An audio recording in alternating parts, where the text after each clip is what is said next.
देश के 15वें राष्ट्रपति के लिए हुए चुनाव में एनडीए की उम्मीदवार द्रौपदी मुर्मू ने एक ऐतिहासिक जीत हासिल की है। द्रौपदी मुर्मू बनी देश की पहली महिला आदिवासी राष्ट्रपति, लेकिन ये सफर इतना आसान नहीं था। द्रौपदी मुर्मू का जन्म उड़ीसा के मयूरभंज जिले में 20 जून 1958 को एक आदिवासी परिवार में हुआ था। ये तो आम सी बात है, कोई भी शख्स इतने बड़े पद पर यूं ही नहीं पहुंच जाता।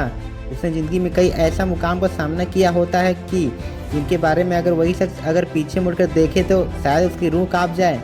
कुछ इसी तरह की परेशानियों का सामना करने के बाद मुर्मू शादी करके ससुराल पहुंची थी, तो उस वक्त उसका घर भी कच्चा था। आपको बता दें कि द्रौपदी मुर्मू ने अपनों को बहुत करीब से बिछड़ते देखा है। साल 2010 से 2014 तक उनके घर से 3 अर्थियां उठी थी। इन 4 सालों के भीतर उनके 2 बेटे और पति की मौत हुई है। बड़े बेटे की मौत आज भी रहस्य बनी हुई है। पता नहीं किस तरह उनके बड़े बेटे की मौत हुई है। बताया जाता है कि उनकी लाश कमरे में मिली थी। बड़े बेटे का नाम लक्ष्मण मुर्मू था। उनकी मौत महज 25 वर्ष की उम्र में हुई थी।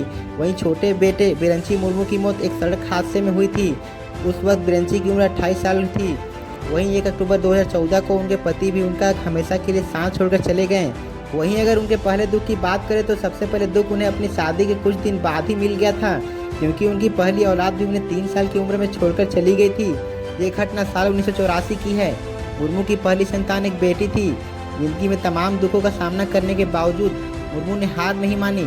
हालांकि वो इस दौरान डिप्रेशन तक का शिकार रही थी, लेकिन उनके फौलादी हौसलों को कोई भी नहीं हिला सका। तो ये थी द्रौपदी मुर्मू की संघर्ष भरी कहानी।